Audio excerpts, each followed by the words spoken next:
ఇక్కడ మీరు చూస్తున్నారు కదా, అల్జీమర్స్ డిసీజ్. అల్జీమర్ డిసీజ్ అంటే ఏంటో మనం చూద్దాం. అంతకుముందు మీరు నా ఛానల్ని సబ్స్క్రైబ్ చేసుకోకపోతే సబ్స్క్రైబ్ చేసుకోండి. ఇలాంటి మంచి కంటెంట్ కోసం నా ఛానల్ని ఫాలో అవ్వండి, మీ ఫ్రెండ్స్కి షేర్ చేయండి. Alzheimer disease. Alzheimer disease is the neurodegenerative disease characterized by loss of functional ability of the neurons. Okay, neurons అనేటివి వాటి యొక్క ఫంక్షనల్ని లాస్ అవుతాయి, విచ్ విల్ ఎఫెక్ట్, దానివల్ల ఏం ఎఫెక్ట్ అవుతుంది, social and personal wellbeing. Okay, epidemiology. ఇక్కడ ఎపిడమాలజీకి వస్తే ఉంది, the prevalence of Alzheimer disease in US was 6.9 million in the year 2004. Okay, and it was estimated that by 2050 it would reach 13.6 million. The prevalence of Alzheimer's disease with amyloid precursor protein mutations in males was 60% and females only 51%. There is a low incidence of Alzheimer disease in the African peoples. Africans పీపుల్లో ఈ Alzheimer disease రావడానికి చాలా తక్కువ ఛాన్సులు అనేటివి ఉన్నాయి. ఇక్కడ aetiology మనం చూడొచ్చు. అడ్వాన్స్డ్ ఏజ్ అంటే ఏజ్ ఎవరికైతే ఎక్కువగా ఉంటుందో, ఏజ్ పెరిగే కొద్దీ మనకు అల్జీమర్ డిసీజ్ అనేది రావడానికి చాలా అవకాశాలు ఉన్నాయి. ఓకే, నెక్స్ట్ వన్ వచ్చేసి ఏపీఓఈ జీన్ మ్యుటేషన్. ఈ జీన్ మ్యుటేషన్ వల్ల కూడా మనకు అల్జీమర్ డిసీజ్ వచ్చే అవకాశం ఉంది. అండ్ నెక్స్ట్ వన్ వచ్చేసి decreased acetyl choline and family history వల్ల కూడా మనకు అల్జీమర్ డిసీజ్ వచ్చే అవకాశం ఉంది. ఇక రిస్క్ ఫ్యాక్టర్స్కి వస్తే చూస్తున్నారు కదా, traumatic injury and untreated hypertension, dyslipidemia and insulin resistance. Okay, and pathophysiology వస్తే మనకు తెలిసి ఇది నర్వ్. ఓకే, న్యూరాన్స్ అనేటివి మన బాడీలో ఇన్ఫర్మేషన్ని ఒక ప్లేస్ నుంచి ఇంకో ప్లేస్కి ట్రాన్స్మిట్ చేస్తాయి. ఎలా? ఈ నర్వ్స్ ద్వారా, న్యూరాన్స్. ఓకే, అయితే ఇక్కడ నార్మల్ ఇంపల్స్ ట్రాన్స్మిషన్ అనేది జరుగుతుంది. ఓకే, మనం చూడొచ్చు ఇక్కడ cell body, axon and axon terminal and synapses అని ఉన్నాయి. ఇక్కడ చూస్తున్నాం కదా, ఇది ఒక సెల్ మెంబ్రెన్.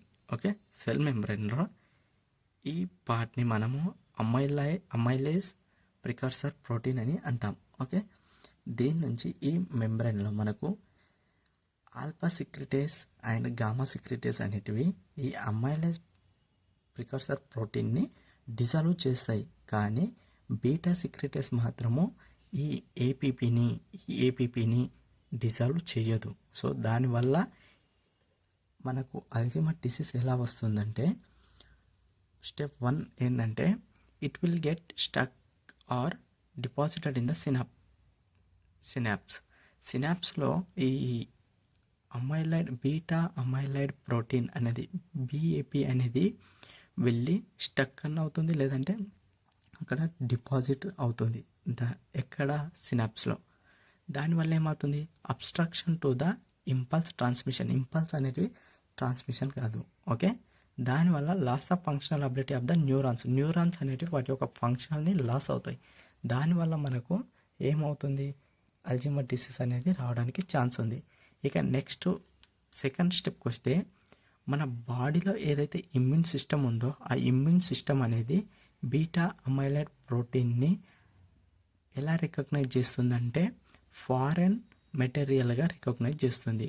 ఓకే, దాన్ని ఫారెన్ మెటీరియల్గా రికగ్నైజ్ చేసి దానిపైకి అటాక్ చేయడానికి ఇమ్యూన్ సెల్స్ని యాక్టివేట్ చేస్తుంది. సో ఆ ఇమ్యూన్ సెల్స్ అనేటివి బీటా అమైలైడ్ ప్రోటీన్నే డ్యామేజ్ చేయకుండా ఆల్సో డ్యామేజ్ ద న్యూరాన్స్ని కూడా డ్యామేజ్ చేస్తున్నాయి. సో దానివల్ల లాస్ ఆఫ్ ఫంక్షనల్ న్యూరాన్స్, దానివల్ల కూడా మనకు అల్జీమర్ డిసీజ్ అనేది రావడానికి అవకాశం ఉంది. ఇక థర్డ్ స్టెప్ తీసుకుంటే, the beta amylase protein will enter into the axon deep into the మైక్రోట్యూబ్స్.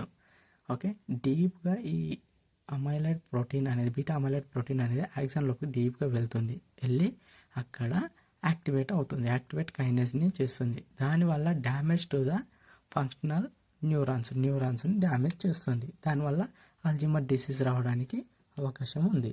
ఇక నెక్స్ట్ వస్తే మనకు క్లినికల్ మేనిఫెస్టేషన్ అంటే సైన్స్ అండ్ సిమ్టమ్స్ ఏమొస్తాయి?